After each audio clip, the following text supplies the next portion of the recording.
Taj Mahal, an immense mausoleum of white marble, built in Agra between 1631 and 1648 by order of the Mughal Emperor Shah Jahan in memory of his favorite wife. The Taj Mahal is the jewel of Muslim art in India and one of the universally admired masterpieces of the world's heritage. The Taj Mahal is located on the right bank of the Yamuna River in a vast Mughal garden that encompasses nearly 17 hectares in the Agra district in Uttar Pradesh. It was built by Mughal Emperor Shah Jahan in memory of his wife Mumtaz Mahal, with construction starting in 1632 AD and completed in 1648 AD, with the mosque, the guest house and the main gateway on the south. The outer courtyard and its cloisters were added subsequently and completed in 1653 AD. The existence of several historical and Quranic inscriptions in Arabic script have facilitated setting the chronology of Taj Mahal. For its construction, masons, stone cutters, inlayers, carvers, painters, calligraphers, dome builders and other artisans were requisitioned from the whole of the empire and also from the Central Asia and Iran. Ustad Ahmad Lahori was the main architect of the Taj Mahal. The Taj Mahal is considered to be the greatest architectural achievement in the whole range of Indo-Islamic architecture.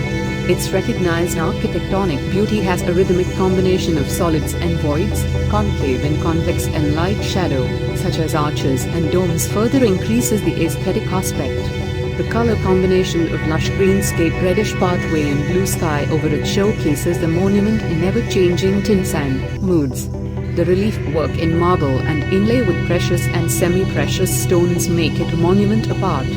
The uniqueness of Taj Mahal lies in some truly remarkable innovations carried out by the horticulture planners and architects of Shah Jahan. One such genius planning is the placing of tomb at one end of the quadripartite garden rather than in the exact center, which added rich depth and perspective to the distant view of the monument. It is also one of the best examples of raised tomb variety. The tomb is further raised on a square platform with the four sides of the octagonal base of the minarets extended beyond the square at the corners. The top of the platform is reached through a lateral flight of steps provided in the center of the southern side. The crown plan of the Taj Mahal is in perfect balance of composition. The octagonal tomb chamber in the center, encompassed by the portal halls and the four corner rooms. The plan is repeated on the upper floor. The exterior of the tomb is square inches plan, with chamfered corners. The large double-storied dome chamber, which houses the cenotaphs of Mumtaz Mahal and Shah Jahan, is a perfect octagon in plan. The exquisite, octagonal marble lattice screen encircling both cenotaphs is a piece of superb workmanship. It is highly polished and richly decorated with inlay work. The borders of the frames are inlaid with precious stones representing flowers executed with wonderful perfection. The hues and the shades of the stones used to make the leaves and the flowers appear almost real. The cenotaph of Mumtaz Mahal is in perfect center of the tomb chamber, placed on a rectangular platform decorated with inlaid flower plant motifs. The cenotaph of Shah Jahan is greater than Mumtaz Mahal and installed more than 30 years later by the side of the latter on its west. The upper cenotaphs are only illusory and the real graves are in the lower tomb chamber, crypt, a practice adopted in the imperial Mughal tombs. The four freestanding minarets at the corners of the platform added a hitherto unknown dimension to the Mughal architecture. The four minarets provide not only a kind of spatial reference to the monument but also give a three-dimensional effect to the edifice. The most impressive in the Taj Mahal complex next to the tomb is the main gate, which stands majestically in the center of the southern wall of the forecourt. The gate is flanked on the north front by double arcade galleries. The garden in front of the galleries is subdivided into four quarters by two main walkways, and each quarter is in turn subdivided by the narrower cross-axial walkways on the Timurid Persian scheme of the walled-in garden. The enclosure walls on the east and west have a pavilion at the center. The Taj Mahal is a perfect symmetrical planned building, with an emphasis of bilateral symmetry along a central axis on which the main features are placed. The building material used is brick in lime mortar veneered with red sandstone and marble and inlay work of precious, semi-precious stones. The mosque and the guest house in the Taj Mahal complex are built of red sandstone in contrast to the marble tomb in the center. Both the buildings have a large platform over the terrace at their front. Both the mosque and the guest house are the identical structures. They have an oblong massive prayer hall consist of 3 vaulted bays arranged in a row with central dominant portal. The frame of the portal arches and the spandrels are veneered in white marble. The spandrels are filled with flowery arabesques of stone intarsia and the arch is bordered with rope molding. Criterion I. Taj Mahal represents the finest architectural and artistic achievement through perfect harmony and excellent craftsmanship in a whole range of Indo-Islamic sepulchral architecture. It is a masterpiece of architectural style in conception, treatment and execution and has unique aesthetic qualities in balance, symmetry and harmonious blending of various elements. Integrity is maintained in the intactness of tomb, mosque, guest house, main gate and the whole Taj Mahal complex. The physical fabric is in good condition and structural stability, nature of foundation, verticality of the minarets and other constructional aspects of Taj Mahal have been studied and continue to be monitored.